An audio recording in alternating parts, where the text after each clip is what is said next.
Good afternoon. Welcome to the Rogue Theater. My name is Christopher Johnson. I'm your assistant artistic director here at the Rogue and the director of Heartbreak House by George Bernard Shaw. In the spring of 1914, 58-year-old George Bernard Shaw was the best-known playwright, activist, essayist, critic, commentator, and personality living in Britain. As one of his peers famously put it, the cleverest man in England is an Irishman.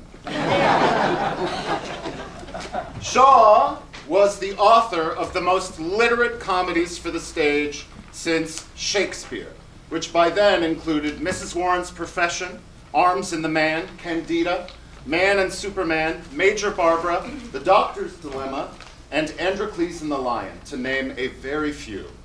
He was very much an intellectual celebrity, known even better than his plays for his razor-sharp wit in the public sphere.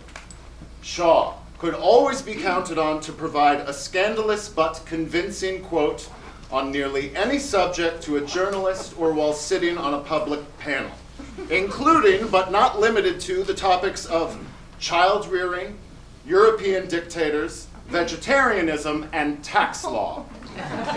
Of tax law, for instance, Shaw said, "A government that robs Peter to pay Paul can always depend on the support of Paul."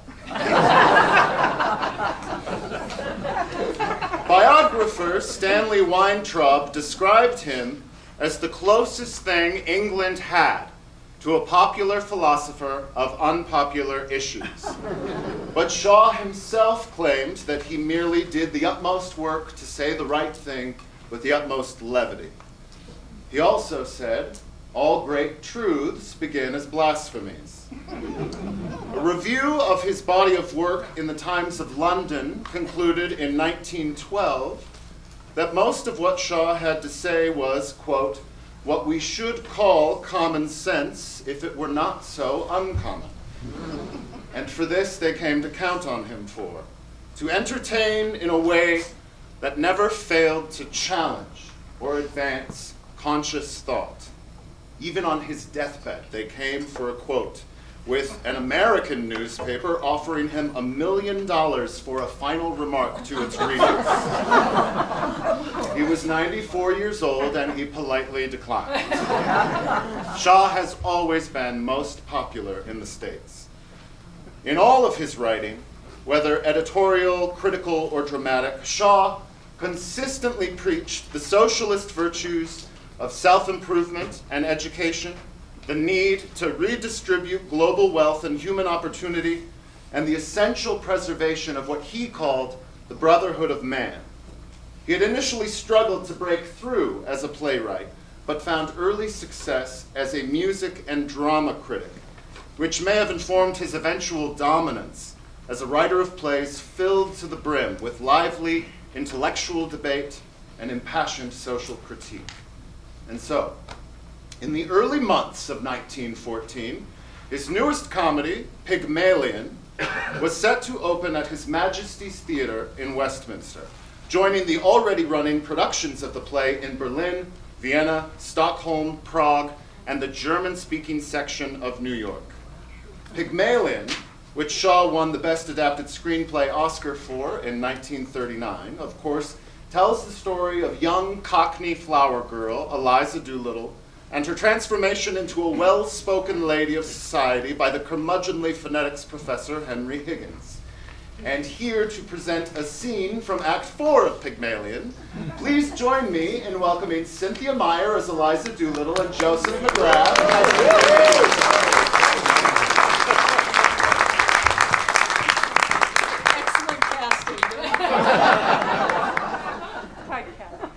What the devil have I done with my slippers? There are your slippers. And there.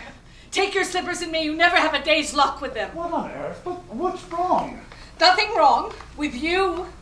I've won your bet for you, haven't I? I don't matter, I suppose. You won my bet. You? Presumptuous insect. I won it. What did you throw those slippers at me for? Because I wanted to smash your face. I'd like to kill you, you selfish brute. Why didn't you leave me where you picked me out of? In the gutter. You thank God it's all over, and that now you can throw me back again there, do you? The creature is nervous after all. Would you? Claws in, you cat. How dare you show your temper to me? Sit down and be quiet. What's to become of me? What's to become of me? How the devil do I know what's to become of you? What does it matter? You wouldn't care if I was dead. I'm nothing to you. Not so much as them slippers. Those slippers. Those slippers. Why have you begun going on like this? May I ask whether you complain of your treatment here? No. Has anybody behaved badly to you? No. Colonel Pickering, Mrs. Pierce, any of the servants? No. I presume you don't pretend that I have treated you badly. No. I'm glad to hear you say it. I suppose it was natural for you to be anxious about the garden party, but it's all over now. Nothing more for you to worry about. Oh, God, I wish I were dead. Listen to me, Eliza. All this irritation is pure subjective. Those spirits and nothing else. You go to bed like a good girl and sleep it off. Have a little cry and say your prayers. That will make you comfortable. I've heard your prayers. Thank God it's all over. Well, don't you thank God it's all over? Now you are free and you can do what you like. What am I fit for? What have you left me fit for? Where am I to go? What's to become of me? I should imagine you won't have much difficulty in settling yourself somewhere or other, though I hadn't quite realized you were going away. You might marry, you know. You see, Eliza, all men are not confirmed old bachelors like me and the Colonel. Most men are the marrying sort, poor devils. And you're not bad looking. It's quite a pleasure to look at you sometimes. Not now, of course, because you're crying and looking as ugly as the very devil. But when you're all right and quite yourself, you're what I should call attractive. That is, to the people in the marrying line, you understand. You go to bed and have a nice rest, and then get up and look at yourself in the glass, and you won't feel so cheap. We were above that, at the corner of Tottenham Court Road. What do you mean? I sold flowers. I didn't sell myself. Now you've made a lady of me. I'm not fit to sell anything else. Tosh, Eliza, don't you insult human relations by dragging in all this cant about buying and selling into it. What else am I to do? Oh, lots of things. What about your old idea of a florist's shop? Pickering could set you up in one. He has lots of money. Why, 6 months ago, you would have thought it the millennium to have a flower shop of your own. Come, you'll be all right. I must clear off to bed. I'm devilish sleepy. Before you go, sir, No? do my clothes belong to me or to Colonel Pickering? What the devil use would they be to Pickering? He might want them for the next girl you pick up to experiment on. Is that the way you feel towards us? All I want to know is whether anything belongs to me. My own clothes were burnt. But what does it matter? I want to know what I may take away with me. Don't want to be accused of stealing. Stealing? You shouldn't have said that, Eliza. That shows a want of feeling. I'm only a common, ignorant girl, and in my station I have to be careful. There can't be feelings between the like of you and the like of me. Please, will you tell me what belongs to me and what doesn't? You may take the whole damn house full if you like. Except the jewels. They're hired. Will that satisfy you? Stop, please. Will you take these to your room and keep them safe? I don't want to run the risk of their being missing. Hand them over. If these belonged to me instead of the jeweler, I would ram them down your ungrateful throat. Don't you hit me! Hit you! You infamous creature! How dare you accuse me of such a thing? It is you who have hit me. You have wounded me to the heart. I'm glad. I've got a little of my own back anyhow. It caused me to lose my temper, a thing that has hardly ever happened to me before. I prefer to say nothing more tonight. I'm going to bed. You'd better leave a note for Mrs. Pierce about the coffee, for she won't be told by me. Damn Mrs. Pierce, and damn the coffee, and damn you, and damn my own folly at having lavished my hard-earned knowledge and the treasure of my regard and intimacy on a heartless gutter snipe.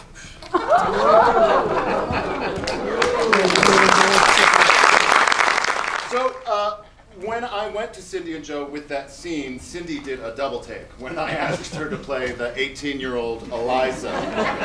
And I'll tell you what I told her, which is that the original Eliza Doolittle was played by famed stage actor Mrs. Patrick Campbell, age 50 and a grandmother, for whom the role was specifically written. We'll talk a little more about her later.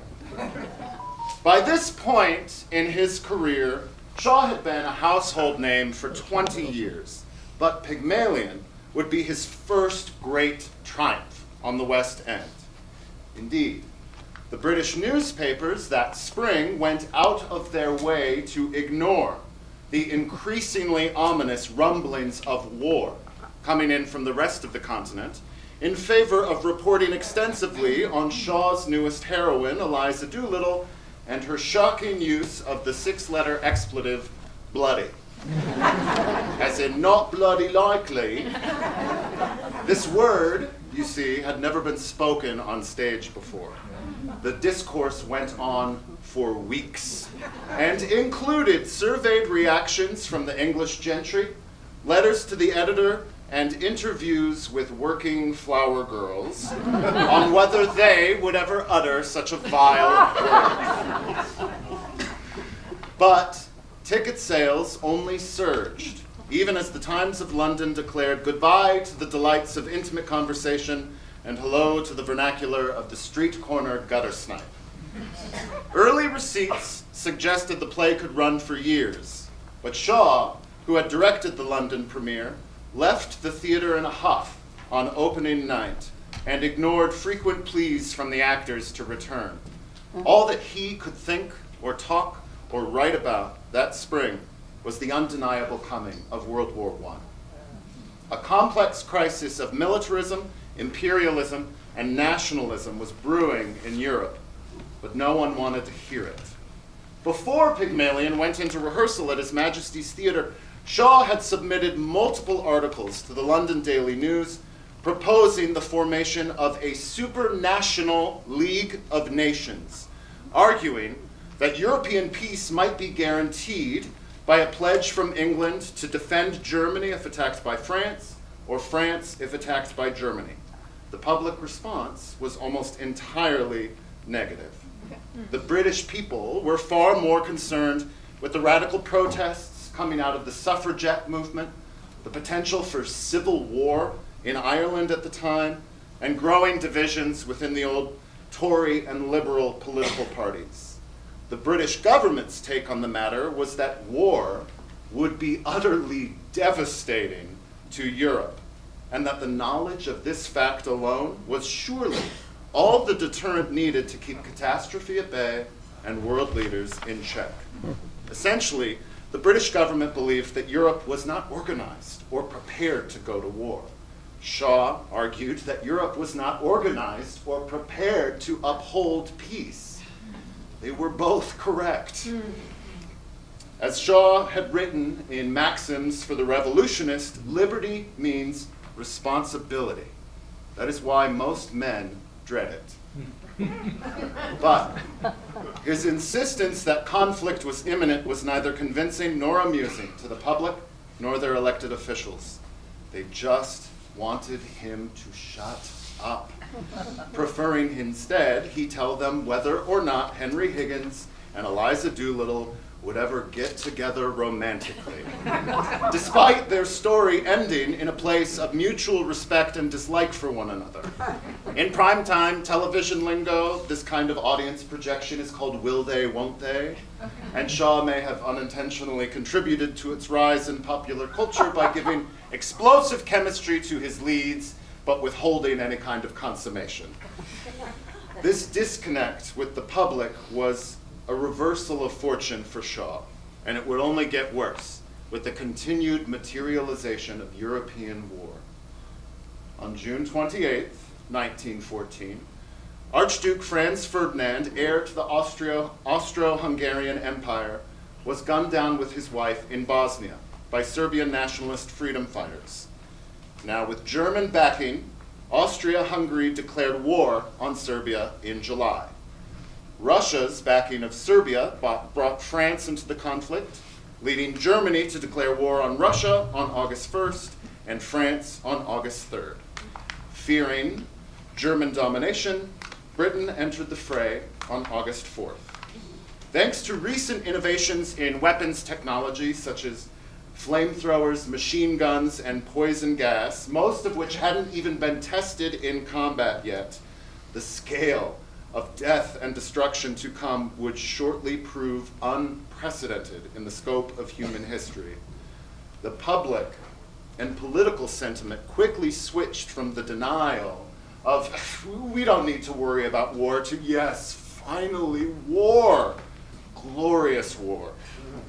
Shaw spent the next several months writing in a fury, submitting articles anywhere and everywhere on topics of how the war was being mishandled and the urgent need to negotiate peace. But the man who could get just about anything published, just about anywhere, suddenly found himself with a mailbox full of rejection letters. As he said of those days, there was only one virtue, pugnacity, only one vice, pacifism. That is an essential ingredient in war. But he did have one newspaper he could still count on, the New Statesman, which Shaw had recently helped to open with £1,000 of his own money. On November 14th, 1914, the New Statesman ran an 80-page supplement by Shaw titled Common Sense About the War. He does go on. In it, Shaw argued that both sides were equally culpable in provoking the conflict and that Britain and her allies had no moral high ground from which to commit the atrocities now ravaging all of Europe. The pamphlet ended with the argument that if this war does not make an end of war in the West, our allies of today may be our enemies of tomorrow as they are of yesterday, and our enemies of today are allies of tomorrow as they are of yesterday. If we aim merely at a fresh balance of military power, we are likely as not to negotiate our own destruction. Common Sense About the War provoked international outrage. Shaw was promptly blacklisted from various newspapers, many of them encouraging their readers to boycott his plays. The Prime Minister's son, Bev Asquith, announced that Shaw ought to be shot. Even in America, we came out against him, with the New York Times commenting that, quote, even though some of the things he says may be unpleasantly true, he reminds one of a man who insists on wrangling over the mistaken construction of a chimney while the house is burning down. President Roosevelt responded by calling Shaw a blue-rumped ape. I would love to use this insult someday, only I have no idea what it means. So, forced onto the sidelines of history, the man who would write over 50 plays in his lifetime dedicated the entirety of World War I to following up his most popular play, Pygmalion, with his most divisive, Heartbreak House. Shaw's aim with Heartbreak House was to dramatize the social and political conditions in which humanity could become not only indifferent to its fate, but enthusiastic about death and destruction, even as bombs fell closer and closer to home. To him, this was a kind of civilized insanity and an ideal subject for farce. If he wrote the play today, it would almost certainly be about climate change. You'll have noticed by now the nautical theme of our set design. The script asks for a house built like the deck of an old-fashioned, high-pooped ship. The house as a ship is Shaw's metaphor for the state of England moving into the choppy waters of World War I. And he fills this houseboat with a cross-section of representatives from the nation's middle and upper classes. We learn right out of the gate that this is a bohemian household. Politics are unconventional, sexual boundaries are flimsy at best, etiquette is on its last leg, and no one seems to work at anything other than the dissatisfying pursuit of personal satisfaction. People are constantly falling asleep in their chairs to dream about the kind of love and adventure found only in romantic novels and poetry, just to wake and find the real world lacking these escapes. In the final scene of the play, one character says of another, "Randall has nothing to do but have his heart broken. It is a change from having his head shampooed." One of the first characters we meet is Lady Utterword, returning to her childhood home after a long absence and declaring, "Oh, this house. After 23 years, it is just the same, the luggage on the steps, the servants spoilt and impossible, nobody at home to receive anybody, no regular meals, and what is worse, the same disorder in ideas, in talk, in feeling." The family patriarch is 88-year-old Captain Shotover, inventor and retired ship's captain, who comes off as a sort of delightful mix between King Lear and the Mad Hatter, regularly delivering statements such as, "When you have found the land where there is happiness and where there are no women, send me its latitude and longitude and I will join you." He also serves as the play's closest stand-in for Shaw himself.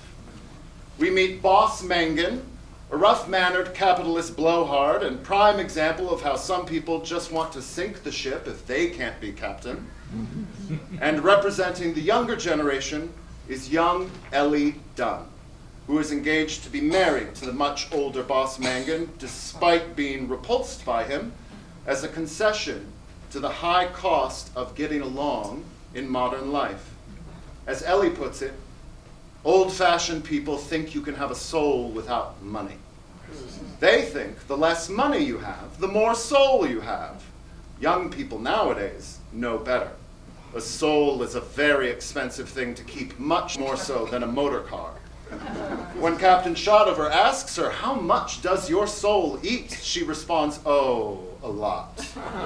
It eats music and pictures and books and mountains and lakes and beautiful things to wear and nice people to be with.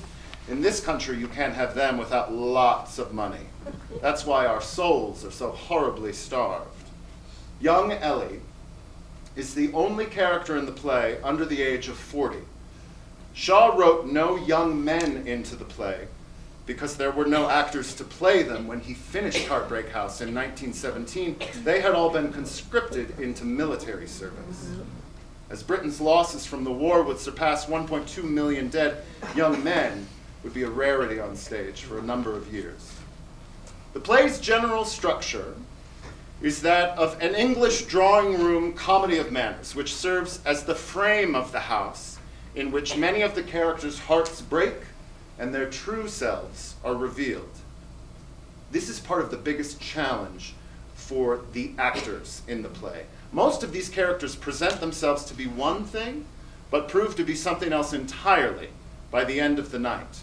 The rich are revealed to be poor, the strong reduced to tears and tantrums, and the young and naive wise beyond their years. In the second act, a burglar is caught upstairs stealing jewels, but when he is caught and confronted with his crime, he begs to be taken to the police station so he can properly atone for his sins in jail. The residents of Heartbreak House refuse to involve the police due to the potential inconvenience of any scrutiny it might bring to their private lives.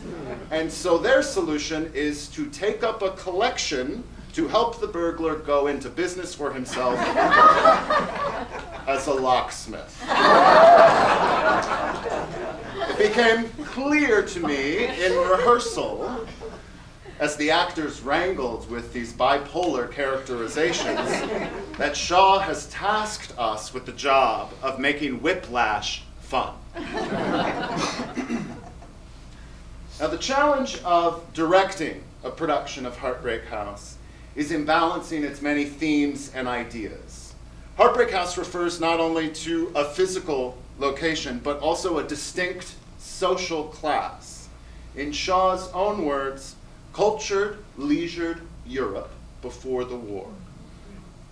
What the title leaves out is the flip side of this coin, what he referred to in his preface to the play as horseback hall. If Heartbreak House is where people live who read poetry and play the piano and go to plays and fancy themselves thoughtful, progressive conversationalists whose full-time occupation is the distracted pursuit of happiness, Horseback Hall is where people live who hunt, ride, shoot, vote conservative, cry only when they hear the national anthem, and whose full-time occupation is the reckless pursuit of money. Heartbreak House and Horseback Hall were Shaw's diagnosis of the split in society between culture and power. And though the play takes place in the drawing room and garden of Heartbreak House, residents of Horseback Hall have come for dinner. Captain Shotover's youngest daughter, Lady Utterword, who fled Heartbreak House in her youth and spends much of the play bemoaning her bohemian upbringing, gives us this definition of Horseback Hall in Act 3, when she says to her father, "I assure you, all this house needs to make it a sensible, healthy, pleasant house with good appetites and sound sleep in it is horses. Why have we never been able to let this house? Because there are no proper stables.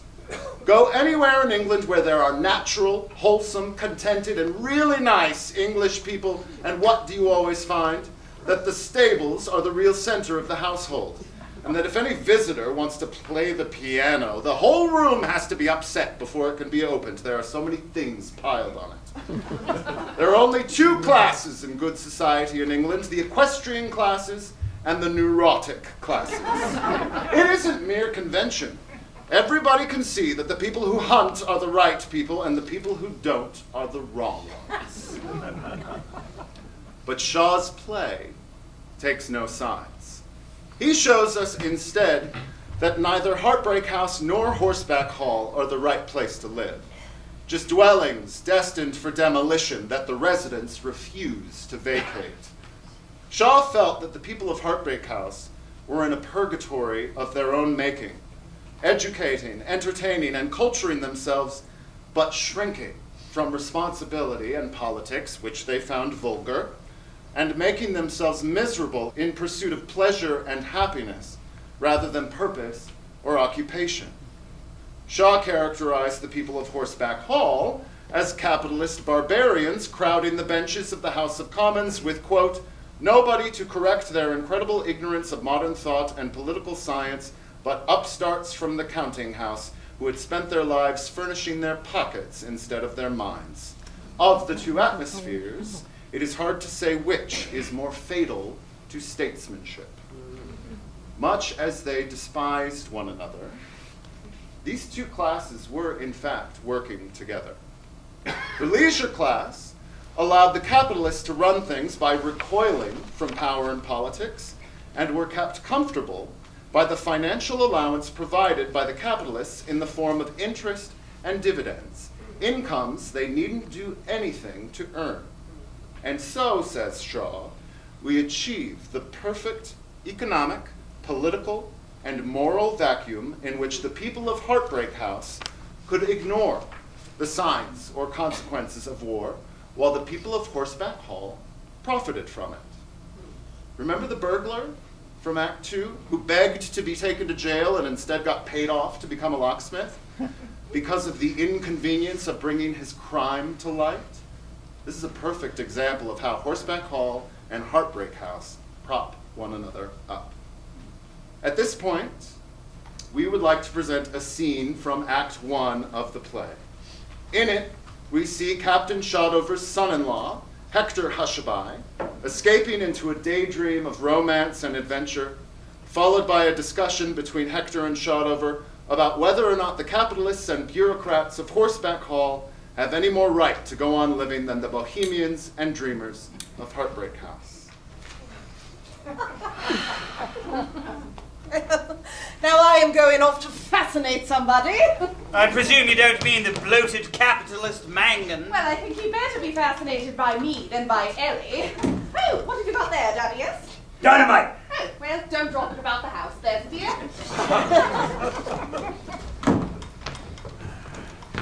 Listen, Osage. How long dare you concentrate on a feeling without risking having it fixed in your consciousness all the rest of your life? 90 minutes! An hour and a half.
Do you love me?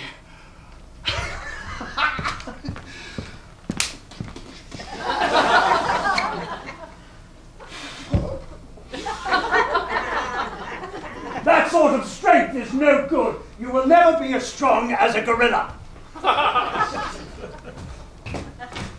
What is the dynamite for?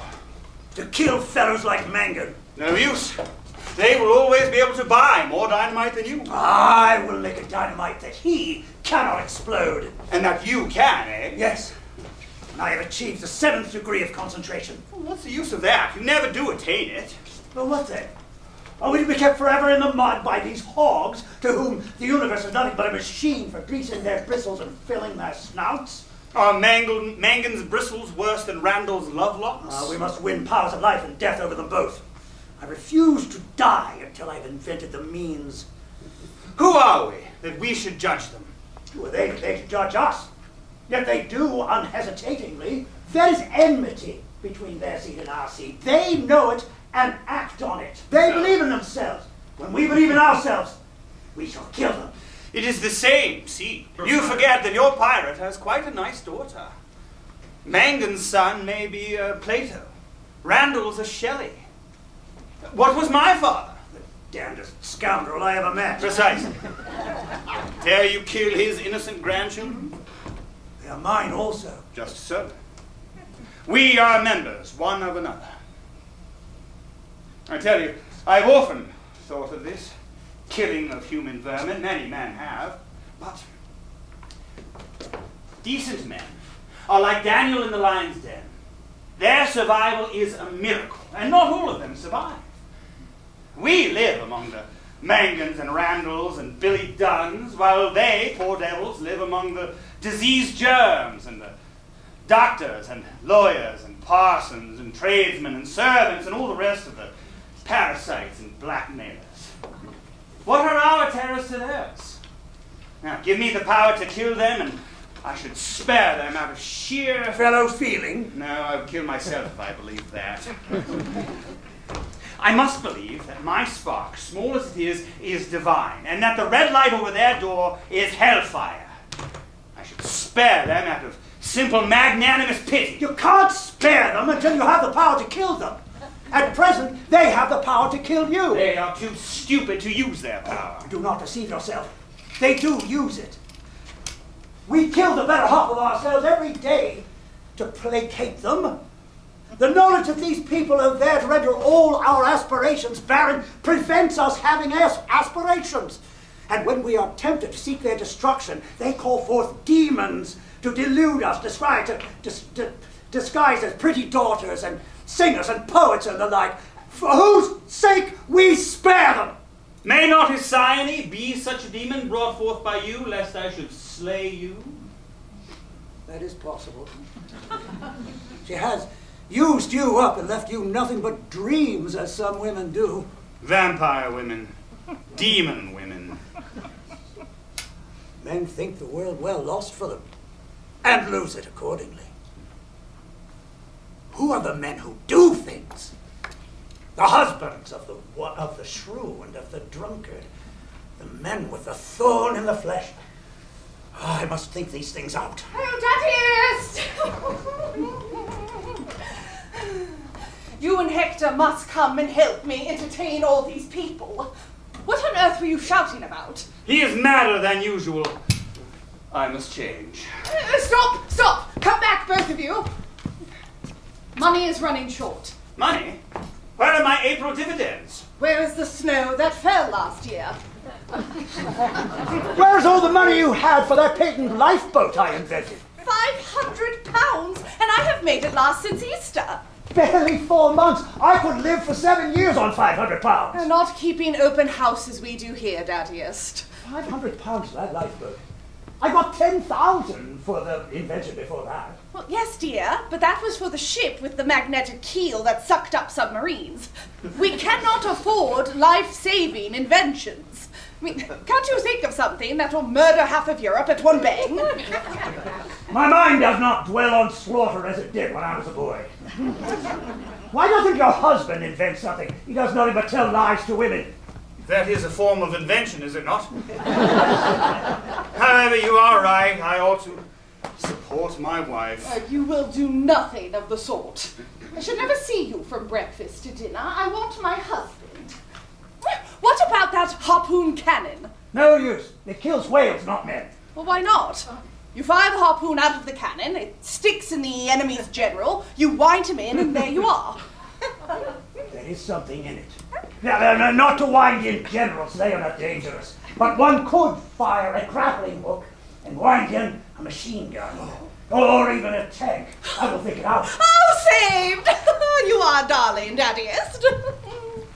Oh, now we must get back to all these dreadful people. They have had no dinner. Neither have I, and it is dark. It must be all ours. Guinness will produce some sort of dinner. The servants always take jolly care that there is food about the house. What a house! What a daughter! Oh, what a father! What a husband! Is there no thunder in heaven? Is there no beauty, no bravery on earth? Oh, what do men want?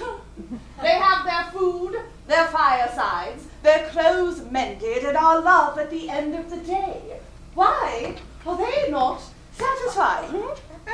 Why do they envy us the pain with which we bring them into the world and make strange dangers and torments for themselves to be even with us?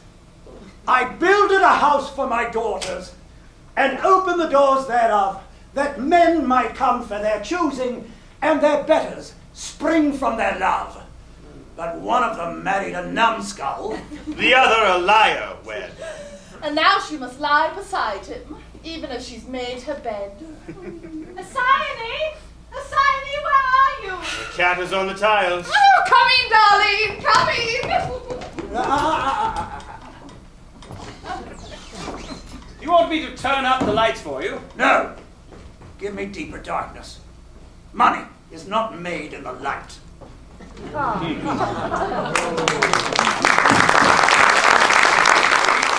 This scene was one of the most difficult for us to unpack in rehearsal.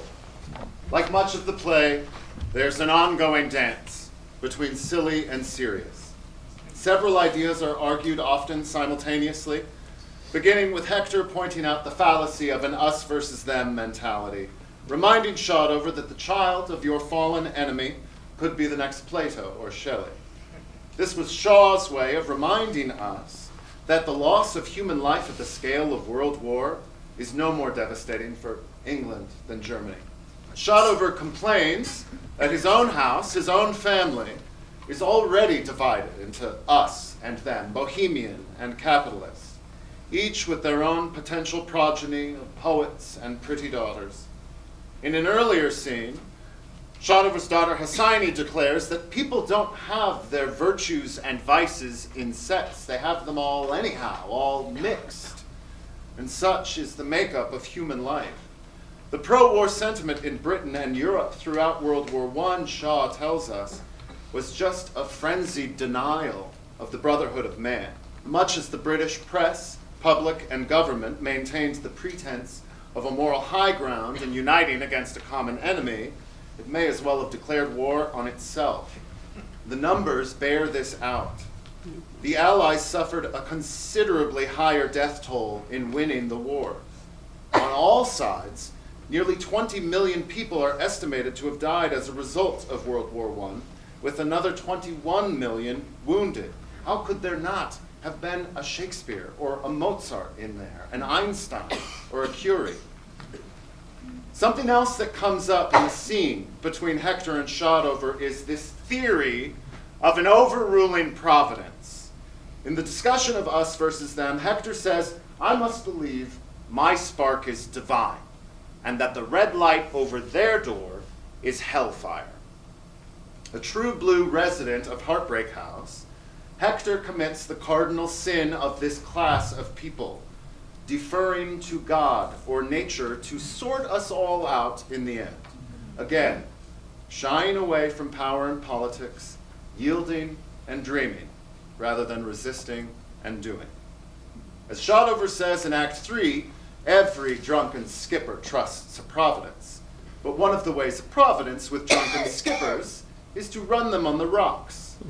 Finally, the scene ends with a line that says it all about the uneasy deal struck between Heartbreak House and Horseback Hall. Give me deeper darkness. Money is not made in the light. Now, I have failed until now to mention one crucial aspect of the play.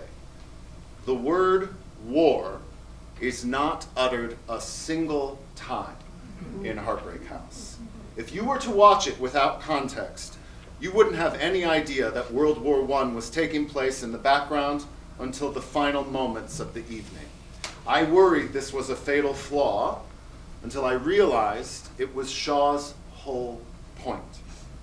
The people of Heartbreak House, Shaw's stand-in for cultured, leisured Europe, could so easily permit war because they were completely disconnected from its costs and consequences until it was in their own backyard, which is exactly what happens in the final moments of the play. Just as the heartbroken residents of both houses retire outdoors for a stargazing discussion of what Providence might have in store for them, war literally tramples through the garden. They do not react to the very real sights and sounds of death and destruction the way you might think, which is precisely what Shaw was grappling with all along. Towards the end of Act 2, Shotover confesses to young Ellie, I see my daughters and their men living foolish lives of romance and sentiment and snobbery. I see you, the younger generation, turning from their romance and sentiment and snobbery to money and comfort and hard common sense. I was 10 times happier on the bridge in the typhoon, or frozen into Arctic ice for months in darkness, than you or they have ever been. At your age, I looked for hardship, danger, horror, and death, that I might feel the life in me more intensely. And so it is that the satisfaction of feeling that the dreamers of Heartbreak House have been looking for all night finally arrives at our play's end. World War I ended in armistice on November 11th, 1918. It did not come cheap. England and her allies starved Germany of food imports with a 4-year naval blockade. The British government nearly went bankrupt in the process, and as I understand it, is to this very day paying off debts directly related to the war to end all wars. nearly 1 million German non-combatant civilians starved to death, including nearly 100,000 who starved in the year following armistice while waiting for the blockade to disassemble. Shaw finished writing Heartbreak House in 1917, but a year before armistice. He read it aloud to Mrs. Patrick Campbell, the 50-year-old actor who played 18-year-old Eliza Doolittle for him, hoping to convince her to take on the part of Shotover's adult daughter, Hosseini. Campbell was baffled by the play, which she found chaotic and insensitive, but conceded that she would consider playing the 88-year-old Captain Shotover. Shaw held back the first production of Heartbreak House until 1920 in America and 1921 in England, explaining in his preface to the published script, "You cannot make war and on your neighbor at the same time. War cannot bear the terrible castigation of comedy. When men are heroically dying for their country, it is not the time to show their wives and mothers how they are being sacrificed to the blunders of boobies, the cupidity of capitalists, the ambition of conquerors, the electioneering of demagogues, the lusts and lies and rancors and bloodthirsts that love war, because it opens their prison doors and sets them in the thrones of power and popularity. Unless these things are mercilessly exposed, they will hide under the mantle of ideals on the stage, just as they do in real life. Truth-telling is not compatible with defense of the realm. The art of the dramatic poet knows no patriotism, recognizes no obligation but truth to natural history, cares not whether Germany or England perish, and thus becomes in time of war a greater military danger than poison, steel, or dynamite. That is why I had to withhold Heartbreak House from the footlights during the war, for the Germans might on any night have turned the last act of the play into earnest, and even then might not have waited for their cues. George Hegel famously said that the only thing we learn from history is that we learn nothing from history. At the very least, Shaw's profound and prophetic comedy of manners was much better received in England when it was revived during World War II. For all it still has to tell us about how we live now and how we came to live now, Heartbreak House offers no definitive answers about how we might avert the inevitable sinking of this ship of fools we call civilization. But Shaw does offer a clue from the mouth of young Ellie Dunn, who says, "When your heart is broken, your boats are burned. Nothing matters anymore. It is the end of happiness and the beginning of peace." That's my talk. It's always a pleasure. Thank you very much.